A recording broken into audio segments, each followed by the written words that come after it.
Hi friends, எல்லாம் எப்படி இருக்கீங்க? ஒரே பதட்டமா இருப்பீங்களே. நேத்து வேற திடீர்னாப்புல தமிழ்நாட்டுல போர் அறிவிச்சிட்டாரு நம்முடைய உள்டதிபர். என்ன பண்றது ஏது பண்றதுன்னு தெரியாம நான் வேற உடனே வீடியோ போடலாம், அவங்க எல்லாம் பாதுகாப்பான இடத்துல இருக்க சொல்லலாம் அப்படின்னு தான் நினைச்சிருந்தேன். நேரம் கிடைக்கல. சரி, ஓகே, இந்த காலையிலேயாவது வீடியோ போட்டுடலாம் அப்படிங்கிறது வீடியோ பதிவு. எனக்கு அதை நினைச்சு நினைச்சு ஒரே சிரிப்புங்க. அதை பார்த்த உடனே எனக்கு முதல்ல என்ன தோணுச்சு, கிரி படத்துல வடிவேல ஒரு டைலாக் வரல, அதாவது உன் அக்காவை நான் வச்சுக்கிறேன், என் கதையை நீ வச்சுக்கோ, பட் அந்த டீலிங் எனக்கு பிடிச்சிருச்சுங்க அப்படிங்கிற மாதிரி.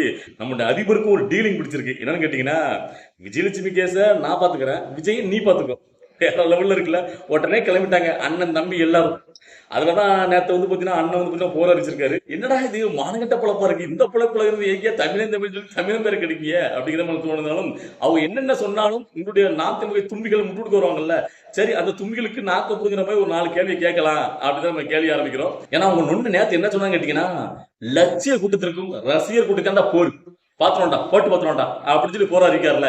நான் என்ன கேட்கிறேன்னா, உங்க நொண்ண எதுக்காக இந்த அரசியல் கட்சி ஆரம்பிச்சு வந்தாரு 15 வருஷத்துக்கு முன்னாடி? அது தமிழ் தேசிய இனத்தை நம்ம பாதுகாக்கணும், ஈழத்துல தமிழருக்கு உள்ளப்பட்டாங்க, சோ அவங்களுக்கு அரவணைக்கணும் அப்படின்னு தானே, தமிழருக்காக தானே கட்சி ஆரம்பிச்சு வந்தாரு. அப்படின்னா அந்த ஈழத்தமிழர்கள் யாரால கொல்லப்பட்டாங்களோ, எந்த அரசியல் அமைப்புகள் எந்த கட்சிகள் இந்த கட்சி தலைவர்கள் அவங்களுக்கு எதிராக தமிழ்நாட்டுக்குடைய மேல இருக்கக்கூடிய அவங்களுக்கு எதிராக ஒரு போர் அறிவிச்சிருந்தாருன்னா உங்களுடைய அண்ணனை பாராட்டலாம். ஆனா அதை விட்டுட்டு முந்தா நாள் 1.5 வருஷம் முன்னாடி கட்சி ஆரம்பிச்சுட்டு விஜய்க்கு எதிராக போராடிக்க வேண்டிய காரணம் என்ன? இல்ல எனக்கு தெரியாம வைக்கிறேன். இல்ல கொஞ்சம் கூட மான ரோசம் சூடு சொன்ன எதுவுமே கிடையாது. என்ன உங்க ஒண்ணு என்ன சொன்னாலும் விட்டுட்டு வந்துருவீங்களா? இல்ல நான் தெரியாம கேட்கிறேன். என்னையா கொள்கை கோட்பாடு அவர் சொல்றாரு, கொண்ட கொள்கைக்கு எதிராக பெத்த தாய் தப்படி வந்தாலும் நமக்கு எதிர்க்க வேண்டாம். அப்படிலாம் நாங்க இருக்க முடியாது. நாங்களாம் வந்து பார்த்து பெத்த தாய் தப்பு தான் எங்களுக்கு முக்கியம், எனக்கு பெத்தவன் தான் முக்கியம், அதுக்கப்புறம் தான் மத்தவங்களாம் அப்படின்னு நினைக்கிறோம் நாங்க. ஓகேவா? ஆனா நீங்க இவ்வளவுக்குள்ள வீரோசனம் பேசிட்டு என்ன சொல்றாங்க கேட்டீங்கன்னா, நம்மளுக்கு எதிரி யாரு துரோகி யாருன்னு தெரியுதா? நம்ம எதிரி துரோகி நம்ம வாங்கி போட போகும்போது இடத்துல குறுக்க முறுக்க நம்ம சித்தப்பா சொல்லிட்டு ஓடி ஓடி வரான்டா, நாம இவ்வளவு நாள் பொறுமையா இருந்தோம், இனிமே அப்படி கூட உடனே போட்டுரும்டா அப்படி சொல்றாங்களே. நான் என்ன கேட்கறேன்னா, உண்மையிலேயே உங்களுடைய எதிரி துரோகி யாரு தெரிஞ்சுன்னா, உங்களுடைய எதிரியை காக்குறதுக்கு துரோகி காப்புறதுக்கு யார் யாரெல்லாம் இங்க இருக்கா? தமிழ்நாட்டில் உள்ள தமிழ் அமைப்புகளை சேர்ந்த ஒவ்வொரு சமூகத்தின் அடையாளம் கூடிய ஒவ்வொரு கட்சி தலைவர் இருக்காங்க.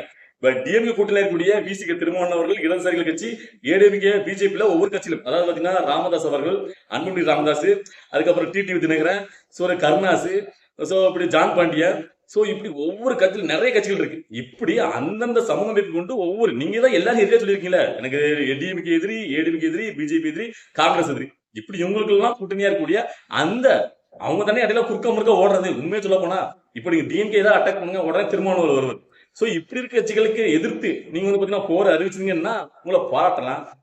ஆனா அதை விட்டுட்டு விஜய் அவர்களுக்கு எதிர்த்து போராடிங்கன்னா அதுலயே தெரிய வேண்டாமா? ஏன்னு கேட்டீங்கன்னா நான் சொல்றேன், அதாவது அவங்க எல்லாத்துக்கும் பின்னாடி ஒரு சமூக கட்டமைப்பு இருக்கு. அவங்களாம் ஒரு சமூகத்தின் அடையாளமா, தமிழ் சமூகத்தின் அடையாளமா நிக்காங்க. ஆனா விஜய் அப்படி இல்ல, குறிப்பிட்ட சமூகத்தின் அடையாளமா அவர் நிக்கல, ஒட்டுமொத்த தமிழ்நாட்டுடைய அடையாளமா நிக்காது. அதான் இங்க பிரச்சனை. நியூட்ரலா இருக்காருல்ல, எல்லாரும் முன்னாடி சிஎம் அவர்களுடைய அந்த நியூட்ரல் பாயிண்ட்ல அவர் தான் இருக்காரு, மத்த யாருமே இங்க சிஎம் ஆக முடியாது. நல்லா புரிஞ்சு விடணும். சோ உடனே ஒரு போர் அறிவிக்காரு.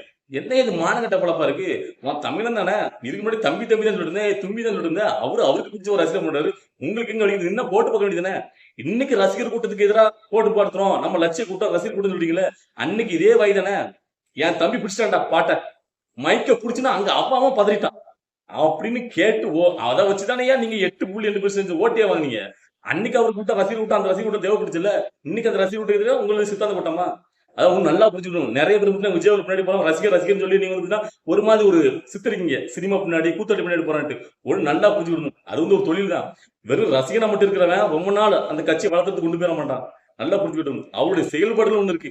அந்த மனுஷன் சினிமா நடிச்சிட்டு இருந்து வந்தாலும் அவருடைய அந்த கொள்கைகள், அவர் பேசக்கூடிய அந்த பொறுப்புணர்ச்சி, அவரு தன்னுடைய தம்பி தங்கில ரசிகலா இருக்க எப்படி கட்டமைப்பு பண்ணி எப்படி அரசியல்களை மாத்திட்டு இருக்காரு எல்லாமே பார்த்துட்டு இருக்காங்க மக்கள். அவர் வந்து பாத்தீங்கன்னா, அதாவது ஒருத்தன் பேசும்போது அவன் செயல்பாட்டு தெரியும், அவன் எவ்வளவு பெரிய தலைவர். வயசு பெருசெல்லாம் கிடையாது, வயசுல எல்லாரும் பெரியவங்களாக வேண்டியதான். ஆனா அவன் நடந்துக்கிற செயல் தான் உயர்ந்த மனிதனா அப்படிங்கிறது தெரியும். நீங்களா வயசுல அவரோட மூத்தவரா இருக்கலாம், ஆனா உங்களுடைய செயல்பாடுகள் மட்டமா இருக்கு. மக்கள் பார்த்து இருக்காங்க எல்லாத்தையும். இவரு போய் நேரத்துல போய் பாப்பாராம், காலில் விழுவாராம், உடனே இங்க வந்து பாத்தீங்கன்னா போர் அறிவிப்பாராம். ஏன்னா மானகட்ட பழப்பா இருக்கு. இதுல வேற பாத்தீங்கன்னா பெரிய வீராதி வீரம் சூராதி சிறுவனும் பேச்சு வேற, கேவலமா இல்ல? நான் கேட்கிறேன், இல்ல நீங்க என்னதான் கதர்னாலும் அவர் உங்களை ஒரு ஆளா கூட மதிக்கல, ஒரு ரிப்ளை கூட கொடுக்க மாட்டேங்காரு. ஆரம்பத்துல இவர் வீட்டுல தெரியாதாக்கும், என் தம்பி ஏன் கூட சேர போறான், நான் போய் தான் கட்சி ஆரம்பிக்கான், பார்த்தலாம் அந்த மாட்டுக்கு நான் போவேன், என்னென்ன உருட்டுலாம் கேட்கிறேன். அப்புறம் அதே வாயால தம்பி நீ ஒண்ணு இந்த பக்கம் அந்த பக்கம் போட்டு அடிபடிச்சாங்க அப்படிலாம் விமர்சிட்டு நம்ம என்ன விமர்சிச்சாலும் நம்மள ஒரு ஆளாவிட மதிக்க மாட்டேங்காண்டா, சரி இன்னும் முட்டலாண்டா, நம்ம அரசியல பார்த்துப்போம், இது அவங்கள்ட்ட செல்லுபடியாது போல நம்முடைய அரசியல் சொல்லிட்டு இவர் கடந்து போனார்ல. இப்ப என்ன திடீர்னாப்புல போற அறிக்காரு, இவ்வளவு நாளா அறிவிக்காத போற இல்ல கேக்குறேன் இல்ல. நேத்து எங்க அண்ணன் போய் பார்த்துட்டு வந்தது அரசியல் மாண்பு, மண்ணாங்கட்டி மாண்பு, என்ன தெரியல உங்களுடைய அரசியல் மாண்பு, இதுக்குதான் போயிட்டு வந்தாரு. அதே போறா மு.க. ஸ்டாலின் போயிட்டு பிஜேபியில மோடியில பார்த்தா அவருடைய தமிழ் மகனை காப்பாத்த ஈடியடை காப்பாத்த, உங்க நொண்ணனை பார்த்தா மட்டும் அரசியல் மாண்பு என்ன? அதுவுமே உங்க நொண்ணனை காப்பாத்ததான். உச்ச நீதிமன்றத்துல கேஸ் வருதுல, ஐயா காப்பாத்திரியா அப்படின்னு கால வளர்ப்பு இருக்காரு. வேற என்ன? உடனே வெளியே வந்த உடனே ஆரம்பிச்சிட்டாரு, அண்ணன் தம்பிகள் எல்லாருமே விஜய்க்கு எதிராக போறேன். நாட்டுல எவ்வளவு பிரச்சனை போயிட்டு இருக்கு, இவ்வளவு ஆண்டு காலமா ஆட்சியாளர் அரசாங்கத்துக்கு எதிர்த்து தலைவர்களே அந்த கட்சியை எதிர்த்து நீங்க போற செஞ்சீங்கன்னா உங்களை மதிக்கலாம், ஒரு மனசுல நினைக்கலாம். நான் கூட ஓப்பனாவே இந்த இடத்துல சொல்றேங்க, நான் இதுக்கு முன்னாடி நாம் தமிழ் கட்சிக்கு நானே ஓட்டு போட்டிருக்கேன். ஏன்னா எனக்கு திராவிட இதில் பிடிக்காது, ஒரு மாற்றமா இருக்கிற தமிழன் பேசுறது, தமிழ்காண்டி குரல் கொடுக்குற அப்படிலாம் நினைச்சிருந்தோம். ஆனா கடைசி வரைக்கும் ஒரு டம்மி பேசுகிறது இப்பதான் நமக்கு தெரியுது. ஏன்னா நித்தம் ஒரு பேச்சு, இவர் கடைசி வரைக்கும் உண்மையா தமிழ் இருக்க மாட்டாரு, உணர்ச்சி பொங்கல் நம்மள பேசுவார், ஒரு கூட்டத்தை வச்சு விடுவாரு. ஏன்னா அப்பதான் எங்க ஓட்டை பிரிக்க முடியும். அதுதான் என்னோட கொள்கையா இருக்கு. இதே என்னைக்கு அவர் பின்னாடி தமிழ் புரிஞ்சுக்கிறீங்களோ அப்பதான் உருப்பிடுவீங்க. அவ்வளவுதான். கடைசி வரைக்கும் இப்ப நேர்லயே பாத்துட்டீங்க, நான் சொல்லப்பா, நீங்களே பாத்துட்டு இருக்கீங்க. நேற்று வரைக்கும் போராடிக்காத நொன்ன அங்க போய் காலில் முட்டு வந்தோன்னா உடனே போராடிக்கான இதுக்கு என்ன காரணம்? பாத்துக்கிட்டு தமிழ் உண்மையான ஒரு பயிர் சொல்லணும், மனசாட்சி சொல்லணும். கேட்டா குறுக்க மறுக்க வந்தாங்க, யாரு குறுக்க வந்தா இல்ல கேட்கிறேன். திமுகவை நீ அடிக்கும் போது விஜயாவில் அதுக்கு ஆதரவா குரல் கொடுத்தாரா? பிஜேபி நீ அடிக்கும் போது விஜயாவில் அதுக்கு ஆதரவா குரல் கொடுத்தாரா? ஏப்பா அதுக்கு ஆதரவா கொடுக்குற கட்சிகளுக்கு நிறைய கட்சிகள் இருக்கு, அவங்க எல்லாம் நொன்னு ஏத்துக்கு வரான். என்ன மானங்கட்ட கல்வி இவரை கேட்டாலும் அவங்களும் எதுக்கு பேச மாட்டாங்க. இல்ல என்ன பெரிய கொள்கை சித்தம் அவங்களுக்குன்னு கேட்கிறேன். நேரத்து கட்சி ஆரம்பிச்ச விஜய் அவர்களே தன்னுடைய எதிரியாருன்னு கிளீனா தீர்மானம் போட்டு அவங்கள மட்டும் தான் டார்கெட் பண்றாரு. ஆனா அவங்க நொன்ன 15 வருஷமா மாறி சொல்லிட்டு இப்ப யார் குறுக்கால வரா? திமுக அடிக்க முடியல, திமுகவுக்கு எதிராக தமிழ வெற்றி கழகம் மிகப்பெரிய ஒரு சக்தியை உருவெடுத்து வர்றதுனால இப்ப இடையில கௌசிக் வந்தாங்க போய் குறுக்கு வருவது உங்க நொன்னதான். நான் தமிழ் கட்சி தான் உள்ள குறுக்க வந்துட்டு இருக்கு, வேற ஒண்ணும் கிடையாது. எப்ப மாதம் உங்க அண்ணன் பேசுறதுக்கு ஒரு பதிலடி ரிப்ளை விஜய் கொடுத்துருப்பாரா? ஏன்னா அவரு உங்களை ஒரு ஆளாவே மதிக்கல, அது அவருடைய எதிரி வேற. ஏண்டா எதிரிகளுக்கு சண்டை போடுவான், அள்ளி சில்லுக்குலாம் அவர் பதில் கொடுப்பாரா? அதான் சொல்லிட்டார அள்ளி சில்லு கதறல்னு. நீ கதைட்டே கிடந்தா உனக்கு மதிக்கல, டே நம்ம என்ன பேசலாம் நம்மள ஒரு மனுஷனா கூட மதிக்க மாட்டேங்க, இன்னும் சைலண்ட் ஆயிருங்க அப்படின்னு சொல்லி இருந்தாரு. அதுக்கப்புறம் பத்தி சைலண்டா இருந்தானுங்க. இன்னைக்கு அங்க போய் காலில் ஊட்டு வந்ததுதான் அப்படியே விஜய்க்கு எதிராக போற தொடங்கியிருக்காரு. இந்த போற தமிழ்நாட்டு மக்கள் எல்லாருமே பார்த்துட்டு இருக்காங்க. கேவலமா மானகட்டத்தனமா இருக்கு. இனிமேல் சொல்றேன், நான் தமிழ் கட்சி இதுக்கப்புறமும் இருக்கான் ஒருத்தன், நான் சீமான் அவளுக்கு முட்டு கொடுக்க அப்படின்னா அவனை விட கேவலமான ஒருத்தன் கிடையாது. ஏன்னு கேட்டீங்கன்னா அந்த அளவுக்கு ஈனத்தனமான ஒரு வேலையை அண்ணன் செய்யறாரு. இல்ல வீரமானவன் தைரியமானவனா எல்லாம் துணிஞ்சிருக்கு. நான் கூட பாத்தீங்கன்னா எனக்கு சீமானவர்கள் மாற்று கருத்து நிறைய உண்டுங்க. இருந்தாலும் அவரோட ஒரு விஷயத்துல எனக்கு பிடிக்கும்.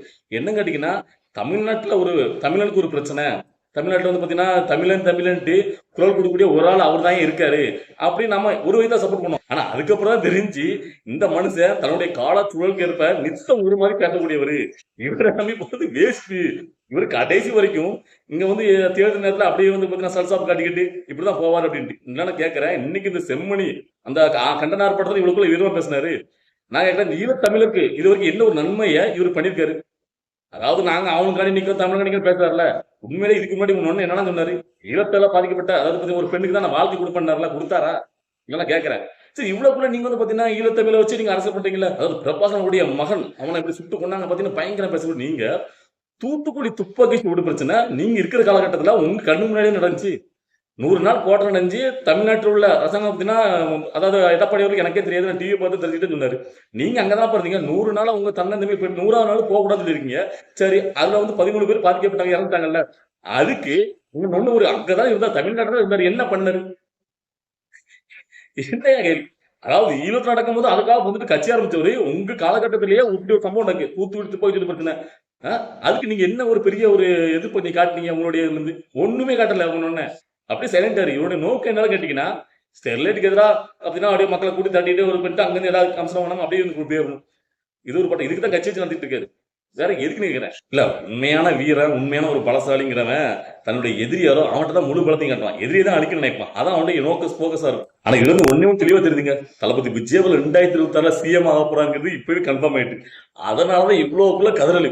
அதாவது இப்போ தேவக்க திமுக சண்டை போயிட்டு இருக்குல்ல, அதை மடைமாத்தனமா அதுக்காக தான் இவ்வளோ. அதாவது பாத்தீங்கன்னா டிவிகேக்கு எதிரி டிவிக்கு கிடையாது, என்டிகே தான் அப்படிங்கிற மாதிரி கொண்டு வரது தான் பாத்தீங்கன்னா இப்போ இவரு திடீர்னு ஒரு போராடி இருக்கேன். அதான் சோ இதெல்லாம் பார்க்கும்போது வருத்தப்படாத வாலிப சங்கத்துல எப்பா ஓரமா போய் விளையாடுங்கப்பா அப்படின்னு சொல்ல வரல. அதே எனக்கு ஞாபகத்துல வந்துச்சு. நீங்க ஓரமா போய் போர் செய்யுங்க.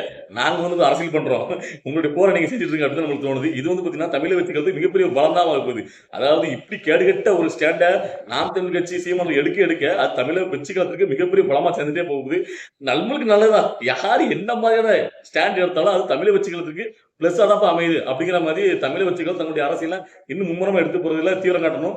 இந்த மாதிரி அள்ளு சிலுக்கெல்லாம் உட்காந்து நேரத்தை வேஸ்ட் பண்ணக்கூடாது.